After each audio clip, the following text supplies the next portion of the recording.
Ce sont les prestataires en charge de l'exécution des sous-projets, autonomisation des filles et femmes, maintien des filles à l'école et compétences de vie et santé sexuelle et reproductive qui sont réunis à cet atelier bilan. À la suite donc de ces travaux autour des éléments de capitalisation, nous avons donc entamé l'étape d'évaluation de ces ONG parce qu'il faut quand même à la fin présenter donc les impressions que les partenaires ont vis-à-vis donc des performances de ces ONG qui ont quand même contribué à la mise en œuvre de nos activités. Ces ONG exécutantes vont capitaliser les acquis des interventions menées durant les 9 mois de mise en œuvre. Pendant cette période, nous allons citer les actions phares avec les kits scolaires distribués, les TMC, l'organisation des cours de vacances, la sélection des membres de comités de veille et leur formation. Nous voulons remercier le gouvernement pour avoir pensé aux jeunes filles, aux jeunes apprenantes, à nos élèves, pour chercher à les maintenir à l'école. Je suis particulièrement animée de sentiments de satisfaction vis-à-vis de tout ce qui a été fait, particulièrement à l'endroit de ces filles, en l'occurrence les filles dans leur niveau, dans les différents statuts, que ce soit les filles à l'école, les filles déscolarisées et les femmes.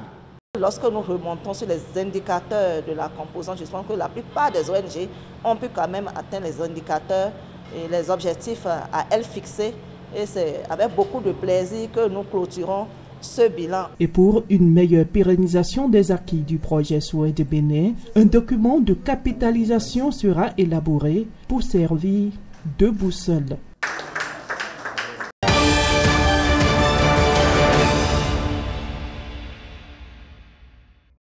Des subventions à des échelles réduites pour plus d'impact au sein des communautés, c'est la vocation du programme IKI Small Grants, Initiative internationale pour le climat.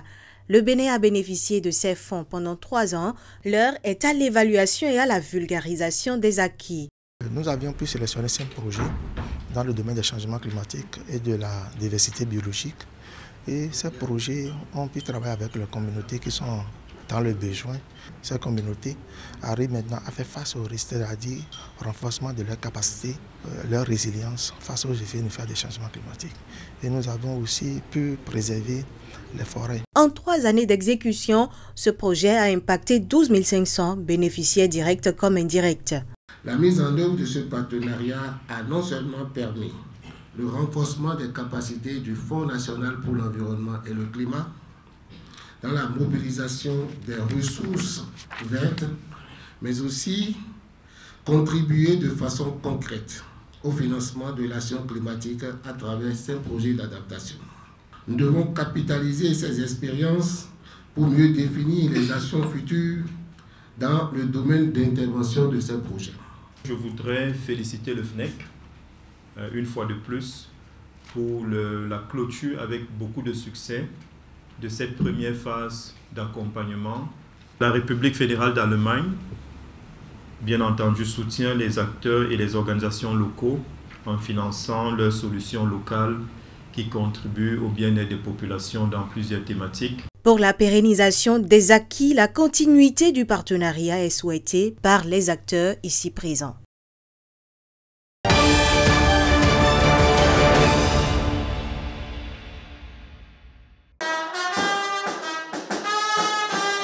Enfants du Bénin debout, debout pour le développement. Cet appel patriotique motive les filles et fils de Materi, présents au lancement de cette campagne, à s'engager à la culture de la paix, la non-violence et la tolérance. Étant élève, vous êtes très jeune. 10 ans en arrière, j'étais comme vous. Mais aujourd'hui, je suis devant. Demain, ce sera votre tour. Donc, vous devez travailler pour le développement de notre commune qui est Materi. Materi est indivisible. Je peux compter sur vous? Oui. Materi a été choisi parce que Materi fait également frontière avec notre voisin burkinabé. Materi parce que la jeunesse de Materi est une jeunesse très active. Et la loi passe souvent par les jeunes désœuvrés. Ne vous laissez donc pas manipuler. Votre avenir est à l'école. Nous avons vu des hommes et des femmes, monsieur le maire. Nous vous avons vu. La Tekora, la commune de Materi, est un milieu vivable. La Fédération béninoise des associations et clubs pour l'UNESCO est appuyée dans son combat pour la promotion de ses valeurs de développement par les différents ordres d'enseignement et les autorités à tous les niveaux. Le langage de la PNVT est désormais le choix de toutes les parties. La paix que nous voulons là, ça commence à la maison, ça commence au niveau de la gestion des petits conflits. La paix, la tolérance, la non-violence, c'est pour tous les Béninois. Ça, c'est pilier, pas de développement. Les responsables de la FEBACU promettent à ses ambassadeurs de la paix, la non-violence et la tolérance de plaider au profit des établissements de la commune auprès de l'UNESCO pour des appuis en matériels et équipements didactiques.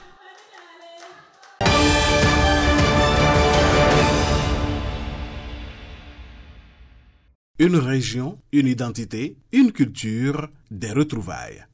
Minofi est un réseau fraternel à engagement citoyen qui œuvre depuis plusieurs années maintenant pour le bien-être de la communauté. Ils sont venus des 9 arrondissements de la commune d'Abomey-Calavi, les fils et filles de la communauté à Foin-Oku. Réunis dans le creuset Midofi, entendez littéralement « Nous sommes ici », ils se sont retrouvés à Révier pour la 4e édition de leur fête de retrouvailles. Il s'agit de la fête consacrée à la découverte et à la valorisation de notre patrimoine culturel. Le réseau Minofi a organisé des travaux dirigés au profit de nos enfants candidats au baccalauréat sur plus de 6 mois sur 7 sites au cours de l'année scolaire 2023-2024. Ces cours ont positivement touché plus de 7000 apprenants du privé comme du public. Minofi, c'est aussi la solidarité avec nos tout petits enfants de la commune d'Abomey-Calavi en période de fête de Noël. L'édition de Noël 2023 aux enfants Minofi a été une belle expérience en décembre passé où le réseau a offert plus de 1000 cadeaux aux enfants de la commune. Beaucoup d'autres actions au plan social et culturel sont à l'actif du réseau depuis sa création. Et plaise à Dieu, cela va se poursuivre. Vie associative et développement personnel. C'est le thème sur lequel les participants à ces retrouvailles ont été entretenus pour les amener davantage à militer dans ce creuset pour une communauté plus forte.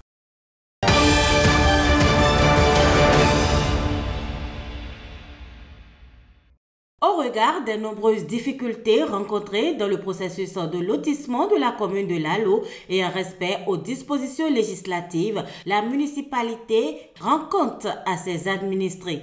La mise en œuvre des opérations de lotissement et de recasement de la commune sur la période de janvier au 15 novembre 2024 était le principal sujet des échanges. Les gens ont déterré même des bornes et on a repris. Ce qui bloque le truc, c'est qu'il y a trop de familles qui n'ont pas les papiers, ils sont goudoutors, ils n'ont qu'à prendre leur conscience et savoir que ce que nous faisons là, que c'est pour leur bien. L'État central nous surveille de près. Cette deuxième séance de reddition pour le compte de l'année en cours est participative et les populations sont invitées à soutenir ce processus indispensable pour le développement de Lalo. Nous voulons faire un lotissement à visage humain. Si je suis propriétaire d'un domaine très ferme, il est inconcevable qu'on me recase dans un bas-fond. S'ils sentent qu'ils sont brimés dans leurs droits, de ne pas hésiter à se rapprocher du secrétaire exécutif. Avoir une parcelle pour un Béninois, c'est une chose importante et sensible. Donc, c'est le lieu de leur expliquer comment procéder afin d'avoir les conventions et tout ce qui est documents administratifs afin de couvrir leur propriété. dans les normes afin de bénéficier de certaines infrastructures et les nécessaires comme l'approvisionnement en eau, en électricité. Ça concerne les ouvertures de pistes, de voies et autres. L'exercice se poursuit dans les autres arrondissements de la commune. Les acteurs impliqués prennent l'engagement de respecter les tests en vigueur en la matière.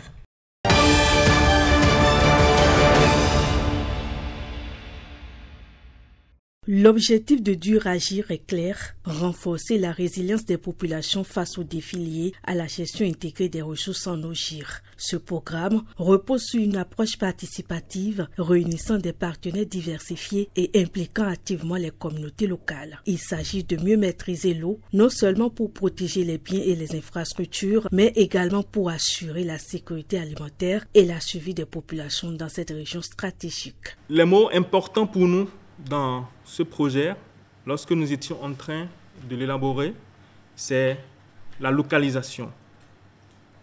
Parce que les éléments qui sont ressortis pour la durabilité sont principalement l'appropriation, l'engagement et la localisation. Quand ça repose sur les communautés elles-mêmes, quand ça repose sur les structures nationales, quand ça repose sur les structures locales, ça donne plus d'assurance quant à la durabilité.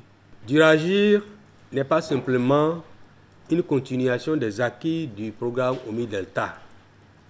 Il se veut un modèle, une vision prospective. En considérant les résultats obtenus et en renforçant les capacités locales, nous visons à ancrer la gestion intégrée des ressources en eau GIR dans les pratiques et les politiques locales, tout en garantissant la résilience des communautés face aux risques liés à l'eau. Je réitère notre détermination à faire de Duragir un modèle de collaboration efficace et de durabilité. Pour réussir, nous avons besoin de l'implication active des institutions, des organisations de la société civile, des médias et surtout des communautés locales elles-mêmes. Avec Duragir, le delta de l'Ouémé peut espérer une gestion plus efficace et durable de ses ressources en eau. Ce programme incarne l'espoir d'un avenir plus sûr pour les communautés en limitant les impacts des inondations tout en renforçant leur capacité d'adaptation face aux aléas climatiques.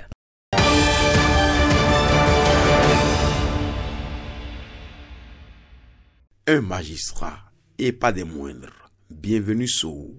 Il s'intéresse aux questions de la santé. En réalité, les réformes qui sont aujourd'hui amorcées en matière sanitaire doivent nous amener à imprimer un autre rythme aux acteurs du secteur de la santé, mais surtout aux patients qui fréquentent les milieux hospitaliers et aussi les officines de pharmacie. Donc ce document vise à rappeler aux patients leurs devoirs en milieu hospitalier et aussi aux praticiens leurs droits, parce que qui parle de droit, parle forcément de répondant comme devoir. Et quand le présentateur parle, c'est toute une admiration. Existe-t-il pour l'homme un bien plus précieux que la santé? À cette question assurément rhétorique de Socrate, la réponse proposée par Bienvenu Sow tient en 305 pages. Plus de 300 pages pour nous renseigner sur nos droits et devoirs en matière de santé. Le droit à la santé dont vous avez parlé, c'est l'un des droits fondamentaux de l'être humain. Nous naissons avec. Mais c'est un droit qui a été problématisé à travers la Déclaration universelle des droits de l'homme de 1948, où il est devenu un droit programmatique. Droit créance, puisqu'il faudrait que l'État puisse prévoir les structures adéquates pour nous permettre de jouir de ce droit. Un ouvrage bien riche en enseignements. Ce livre est un outil, un guide, mais aussi un compagnon de réflexion. Je tiens également à exprimer ma gratitude envers tous ceux qui ont contribué à la réalisation de cet ouvrage. Un chef-d'œuvre à découvrir et parcourir.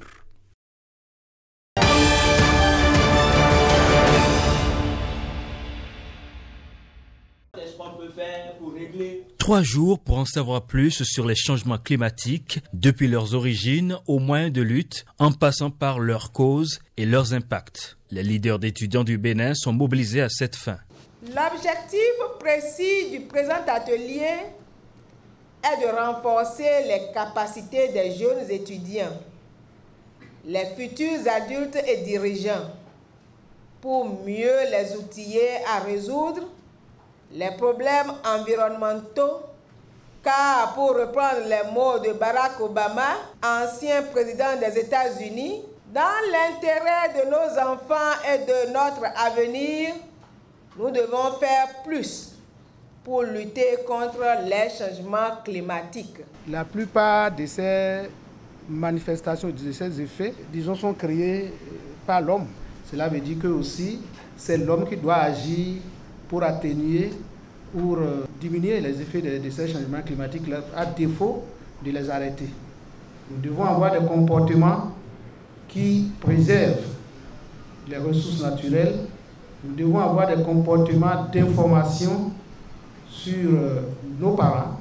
Cette formation est une des contributions de la CNBU aux multiples mesures gouvernementales de protection contre les changements climatiques. Nous pouvons citer le projet intitulé « Faciliter pour le changement local de l'adaptation au changement climatique » lancé le 8 octobre 2024, le Fonds vert pour le climat, le Fonds national pour l'environnement et le climat, pour ne citer que celle-là.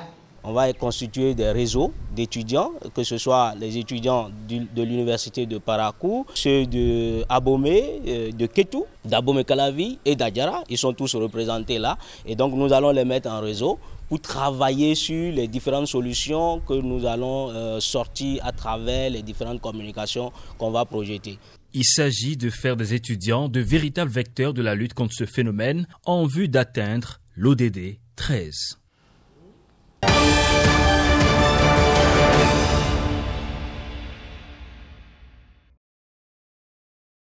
Tronçon Guinée-Karimama, une quarantaine de kilomètres, impraticable ou presque, surtout par temps de pluie. Un calvaire bientôt conjugué au passé, grâce à cette nouvelle infrastructure routière en cours de réalisation, gage de plus de sécurité des personnes et des biens. Une préoccupation majeure des élus communaux. C'est le lieu de remercier et de féliciter les forces de défense et de sécurité qui, malgré tout, continuent de défendre avec professionnalisme l'intégrité de notre commune. Je m'incline ici devant la mémoire de ceux parmi eux qui sont tombés au champ d'honneur, les armes à la main au cours de cette année 2024, dans ce rude combat de protection des personnes et des biens. Mes compatriotes, tels que je les connais, c'est des compatriotes qui, à des moments donnés, ont tendance à ne pas respecter, n'est-ce pas, le civisme, c'est-à-dire à ne pas respecter un certain nombre de règles.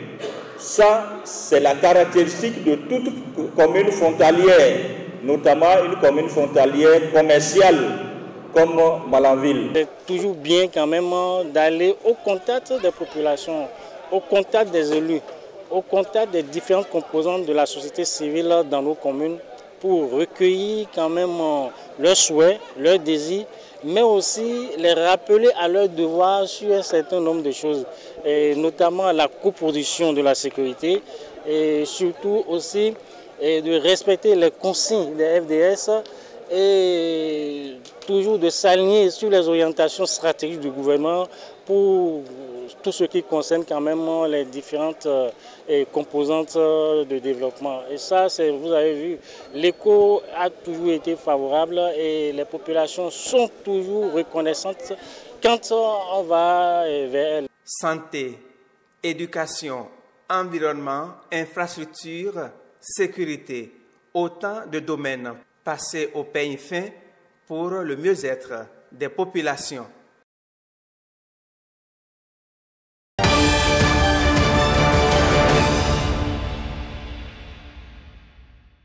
À cet atelier bilan dédié à 3 sous-projets de la composante 1.2 du projet Souhait de Bénin, les consortiums impliqués dans la mise en œuvre font le point de la mission à eux confiée durant 29 mois d'activité.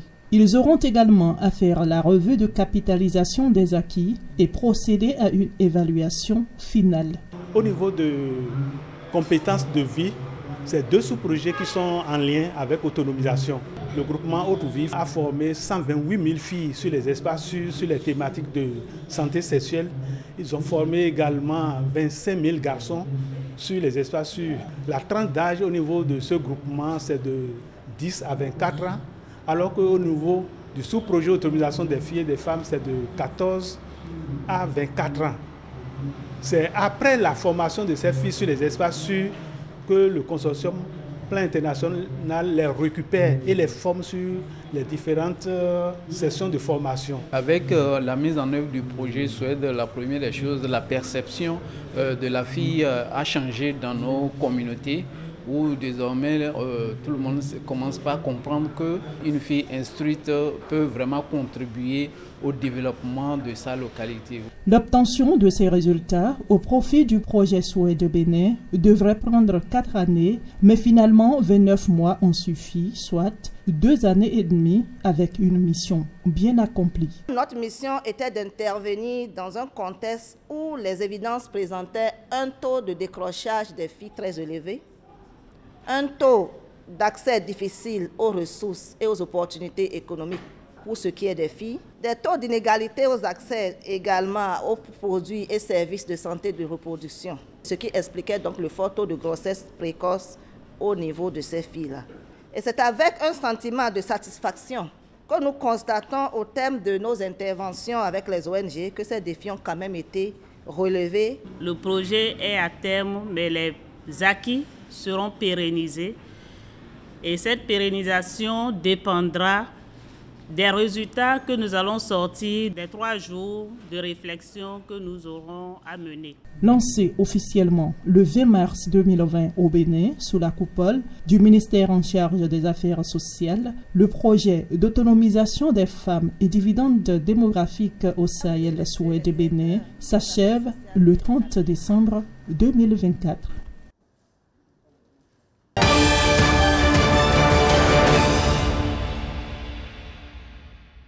La séance formative et informative qui a réuni les femmes en service au ministère des enseignements maternels et primaires vise, entre autres, à leur présenter les tests qui punissent les violences basées sur le genre en République du Bénin. L'exercice a été fait par le pôle juridique de l'Institut national de la femme. C'est nous qui sommes la cible, mais on aurait pu faire participer certains hommes pour comprendre mieux la situation et l'éviter. Toutes ces actions initiées par l'INF s'inscrivent dans ce cadre, permettre aux femmes de comprendre les conditions dans lesquelles elles doivent travailler, ce qu'elles peuvent accepter et ce qu'elles ne doivent pas accepter. Autour du thème « Riposte et reconstruction des femmes en milieu de travail », les discussions ont eu lieu à bâton rompu puisque les femmes voulaient en savoir davantage pour mieux se prémunir contre les violences et c'est un pari gagné pour l'INF.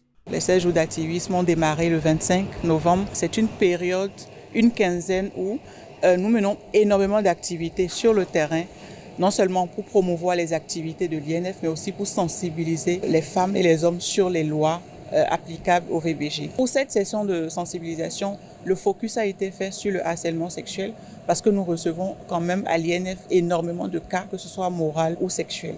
Nous avons eu l'occasion d'expliquer aux femmes la mission de l'INF, de présenter l'Institut au travers de ses missions, ses attributions, ses domaines de compétences, au travers aussi des infractions qui sont le domaine de compétences de l'INF.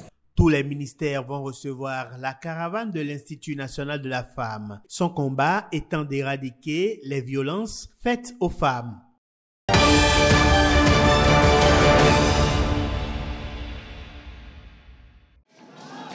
Deuxième colloque international de l'Université d'agriculture.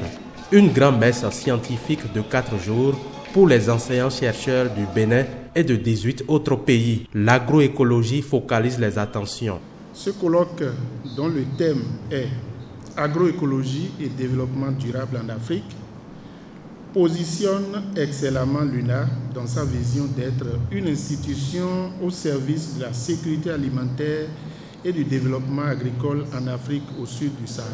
Le progrès fait entre la première édition, qui a connu la participation de 12 nations, et celle-ci marquée par un accroissement de 50% des nations attendues, nous rassure dans cette marche vers l'internationalisation de la science en faveur des solutions globales pour un développement durable. En soutenant les initiatives de ce type, le ministère souhaite aussi renforcer les capacités de notre pays en matière de recherche et d'innovation. Le thème choisi pour ce colloque est essentiel pour répondre aux enjeux globaux de la sécurité alimentaire, de la préservation de la biodiversité et de la résilience face au changement climatique.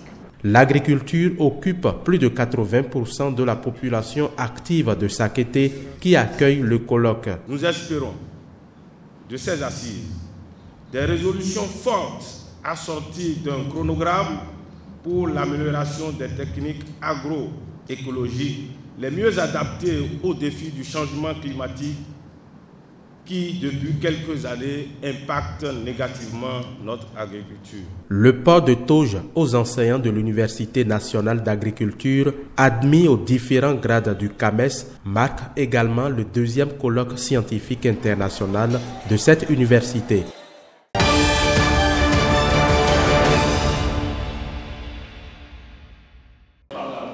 Deux temps forts ont marqué la première journée de cet atelier de reddition de comptes. D'abord, des échanges en salle autour des réalisations du PADEFIP, précédés d'un rappel de l'objectif poursuivi à travers ces travaux.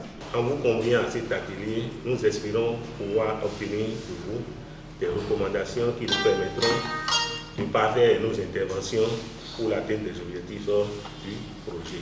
Le projet PADEFIP, financé par l'Agence française de développement, a été lancé officiellement en avril 2019. Une initiative du gouvernement pour assurer la sécurité alimentaire et nutritionnelle des populations des 15 communes du Zou et des collines.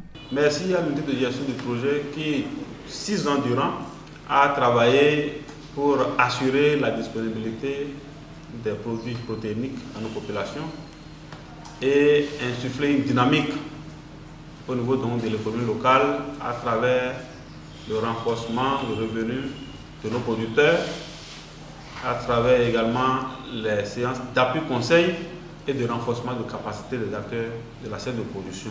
Des réalisations perceptibles que les maires et secrétaires exécutifs ont pu voir de près sur le terrain. C'est le second temps fort de l'atelier.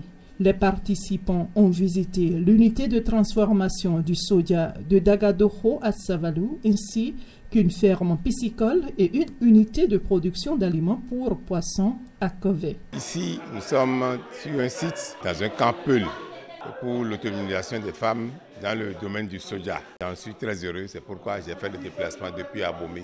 Tout ce que nous sommes en train de voir est vraiment impressionnant et nous souhaitons que le projet, si c'est la première phase, qu'il y ait toujours encore une autre phase. Il est nécessaire que ce projet soit renouvelé afin qu'on l'étende un peu plus encore à d'autres acteurs, à d'autres citoyens qui veulent se mettre dans le domaine de la pisciculture. Le PADEFIP prend fin en juin 2025. L'unité de gestion du projet invite les acteurs impliqués dans sa mise en œuvre à travailler pour la capitalisation de ses acquis.